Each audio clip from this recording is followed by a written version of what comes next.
Hello दोस्तों, मेरा नाम है शुभम डोगरा और आज हम एक ऐसे टॉपिक पर बात करने वाले हैं जिसने पिछले कुछ सालों में पूरी आर्ट इंडस्ट्री को हिला कर रख दिया है। Will AI replace artist? अगर आप इंस्टाग्राम, यूट्यूब या किसी भी सोशल मीडिया प्लेटफॉर्म पर एक्टिव हो तो आपने ऐसी इमेजेस तो जरूर देखी होंगी जो कि एआई जनरेटेड आर्टवर्क्स या इमेजेस होती हैं और उनमें से कुछ तो इतनी रियलिस्टिक लगती हैं कि पता ही नहीं चलता कि ये किसी ने हाथ से नहीं बनाई, मतलब किसी इंसान ने नहीं बनाई है और ये एआई जनरेटेड है। और इसी वजह से बहुत सारे आर्टिस्ट के मन में डर है, जैसे कि क्या मेरी आर्ट स्किल्स फ्यूचर में यूजलेस हो जाएंगी? क्या क्लाइंट सब आर्टिस्ट को हायर करना बंद कर देंगे? क्या मेरी सालों की प्रैक्टिस और हार्डवर्क की वैल्यू खत्म हो जाएगी?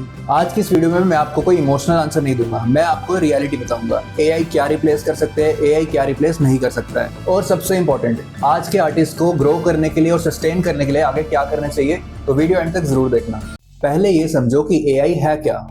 ये समझना बहुत इंपॉर्टेंट है कि एआई कोई मैजिकल आर्टिस्ट नहीं है। एआई ने पर्सपेक्टिव नहीं सीखा है, एआई ने एनाटॉमी नहीं सीखी है, एआई ने शेडिंग और कलरिंग की प्रैक्टिस नहीं की है, एआई ने ड्राइंग के फंडामेंटल्स नहीं सीखे हैं। एआई ने बस इंटरनेट पर ऑलरेडी एग्जिस्टिंग आर्टवर्क्स और इमेजेस को एनालाइज किया है और उनके बेसिस पे न्यू इमेजेस जनरेट करता है प्रेडिक्ट करके। मतलब एआई क्रिएट कम करता है, प्रेडिक्ट ज्यादा करता है। ये समझना बहुत इंपॉर्टेंट है। अब एक अनकंफर्टेबल ट्रूथ की बात कर लेते हैं कि एआई क्या रिप्लेस कर चुका है ऑलरेडी।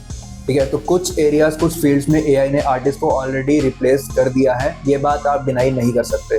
फॉर एग्जांपल, जैसे कि बेसिक स्टॉक इलस्ट्रेशंस अब एआई से बनती हैं, यूट्यूब वीडियोस, इंस्टाग्राम रील्स के थंबनेल्स, सिंपल ग्राफिक्स या पैम्फलेट जो लोग बनाते हैं अपने शॉप्स के लिए, ब्रांड्स के लिए, और सिंपल लोगो डिज़ाइन जो कि कुछ न्यू स्टार्टअप्स या ब्रांड्स को सही होते हैं, थोड़े सिंपल लुकिंग लोगोस जो होते हैं। और भी काफ़ी चीज़ों में एआई ऑलरेडी आर्टिस्ट को रिप्लेस कर चुका है। अगर किसी कंपनी को एक सिंपल जेनरिक इमेज चाहिए जो कि कुछ सेकंड में जनरेट हो जाएगी, तो हो सकता है इस चीज़ के लिए वो एक आर्टिस्ट को हायर ना करे। यह रियलिटी है जो कि आपको एक्सेप्ट करनी पड़ेगी। यह रियलिटी है और इस रियलिटी को इग्नोर करना बहुत डेंजरस हो सकता है। टेक्नोलॉजी या एआई को इग्नोर करने से टेक्नोलॉजी खत्म नहीं हो जाएगी। लेकिन यहाँ एक और इम्पॉर्टेंट बात है जो कि अच्छी बात है, वो ये कि एआई सिर्फ उन चीज़ों को, उन काम को रिप्लेस कर रहा है जिसमें काफ़ी लो वैल्यू वर्क है, जो कि काफ़ी लो वैल्यू वर्क हो, जिसमें ह्यूमन कनेक्शन नहीं होता, स्टोरी टेलिंग नहीं होती, ओरिजिनलिटी नहीं होती, या फिर बहुत कम ओरिजिनलिटी, बहुत कम ह्यूमन कनेक्शन की रिक्वायरमेंट होती है। ऐसी चीज़ों में ही एआई रिप्लेस कर रहा है। अब आते हैं हम सबसे इंपॉर्टेंट सेक्शन पर, जो कि है कि एआई क्या रिप्लेस नहीं कर सकता। सबसे पहली चीज़, आपकी स्टोरी। एआई सिर्फ एक इमेज जनरेट कर सकता है, एआई अपनी लाइफ स्टोरी नहीं बता सकता। एआई स्कूल में किसी सब्जेक्ट में फेल नहीं हुआ, एआई ने लाइफ में स्ट्रगल नहीं देखी है, एआई ने पहली कमाई, पहली इनकम की खुशी नहीं देखी है, एआई ने अपना वो पहला आर्टवर्क सेल करके, कुछ अर्न करके, कुछ खरीदने की खुशी नहीं देखी है, एआई ने सालों साल प्रैक्टिस करके, मेहनत करके कुछ अचीवमेंट नहीं किया है। हम ह्यूमन स्टोरी से कनेक्ट करते हैं, इसलिए लोग आर्टवर्क्स को नहीं, आर्टिस्ट को फॉलो करते हैं। अगर सिर्फ ड्राइंग की इंपॉर्टेंट होती तो लोग पेंसिल्स को फॉलो करते हैं। मैं एक सिंपल एग्जांपल देता हूँ, मेरी खुद की एग्जांपल देता हूँ। मेरे चैनल पर लोग सिर्फ ड्राइंग देखने नहीं आते, मेरी जर्नी, मेरे एक्सपीरियंस, मेरी गाइडेंस के लिए भी आते हैं। तो ये चीज़ एआई रिप्लेस नहीं कर सकता। अब पर्सनल ब्रांड को इंपॉर्टेंस देने का टाइम आ गया है। 2026 और इसके आगे का टाइम पर्सनल ब्रांडिंग का एरा है। अगर मैं एक एग्जांपल दूं, दो सेम लेवल के आर्टिस्ट हैं, मतलब जो सेम लेवल का आर्टिस्ट बना सकते हैं। एक है जिसे कोई नहीं जानता और एक है जो कि यूट्यूब, इंस्टाग्राम और अलग अलग जगह अपनी कम्युनिटी बिल्ड कर चुका है। तो क्लाइंट किस पे ट्रस्ट करेगा? ऑब्वियसली सेकंड वाले को। ट्रस्ट ह्यूमन बींग के साथ बिल्ड होता है, किसी सॉफ्टवेयर या एआई के साथ नहीं। इसलिए पर्सनल ब्रांडिंग पे काम करना बहुत जरूरी है। आर्ट एजुकेटर्स और टीचर्स की वैल्यू कभी खत्म नहीं होने वाली है। ऐसा मैं बताता हूँ क्यों। एआई आपको एनाटॉमी एक्सप्लेन कर सकता है, शेडिंग के फंडामेंटल्स एक्सप्लेन कर सकता है, कौन से मटेरियल्स आपको यूज करने हैं, कहाँ से बाय करने हैं, क्या लेना है, क्या नहीं लेना है, वो आपको बता सकता है। लेकिन आपको मेंटरशिप नहीं दे सकता।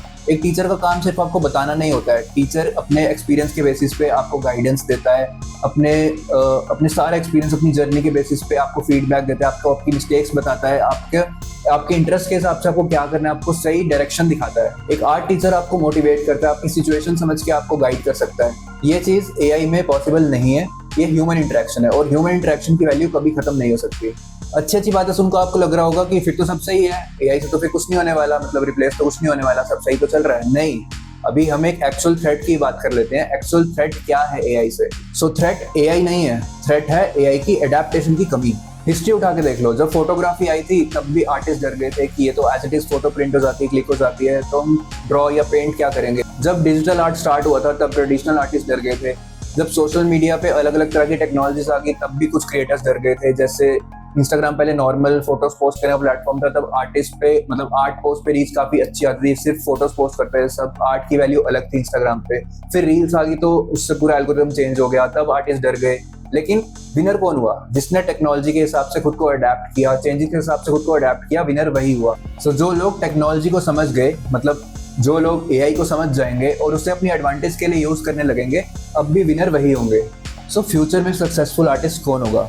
वही आर्टिस्ट सक्सेसफुल होगा जो कि आर्ट के फंडामेंटल्स को जानता हो, क्रिएटिव हो, अपना पर्सनल ब्रांड बिल्ड कर चुका हो और एआई को अपने असिस्टेंट की तरह यूज करे, ना कि अपने रिप्लेसमेंट की तरह। एआई को आइडियाज जनरेट करने के लिए यूज करे, मार्केटिंग के लिए यूज करे, अपने बिजनेस ग्रोथ आइडियाज के लिए यूज करो, मतलब एआई को अपने एम्प्लॉय की तरह समझो। तो चलो फाइनल आंसर देते हैं। जो मेन क्वेश्चन था, विल एआई रिप्लेस आर्टिस्ट? तो मेरा आंसर यही है, नहीं। एआई आर्टिस्ट को कंप्लीटली रिप्लेस तो नहीं करेगा, लेकिन एआई यूज करने वाले आर्टिस्ट एआई को इग्नोर करने वाले आर्टिस्ट को रिप्लेस जरूर कर सकते हैं। कंपटीशन अब आर्ट वर्सेस एआई का नहीं है, आर्टिस्ट वर्सेस एआई का नहीं है, कंपटीशन है artist versus AI powered artist. और मुझे ये लगता है कि जो आर्टिस्ट टेक्नोलॉजी को समझेगा, एआई को अपनी हेल्प के लिए यूज करेगा, उसकी वैल्यू फ्यूचर में बढ़नी ही है, कम तो नहीं होने वाली है। सो मैं ये कह रहा हूँ कि एआई को अपने रिप्लेसमेंट की तरह मत समझ लेना। एआई से अपना आर्ट रिप्लेस नहीं करना है आपको, और एआई आर्टिस्ट को भी रिप्लेस नहीं करेगा। तो उस वे में बिल्कुल मत लेना इस चीज को कि मैं एआई को प्रमोट कर रहा हूँ। नहीं, जो मैंने एक्सप्लेन किया उसको ठीक से समझना। वो मेरा ओपिनियन है, वैसे कोई फैक्ट्स नहीं है, मेरा ओपिनियन है। हो सकता है गलत हो सकता है सही हो। कमेंट करके जरूर बताना कि आपको क्या लगता है, आपका क्या ओपिनियन है, और एआई को आप थ्रेट मानते हो या फिर अपॉर्चुनिटी। अगर वीडियो अच्छी लगी हो तो वीडियो को लाइक करो, चैनल को सब्सक्राइब करो। बहुत सारी वीडियोस आने वाली है कंसिस्टेंसी के साथ, ये मेरा प्रॉमिस है। तो चलो मिलते हैं नेक्स्ट वीडियो में।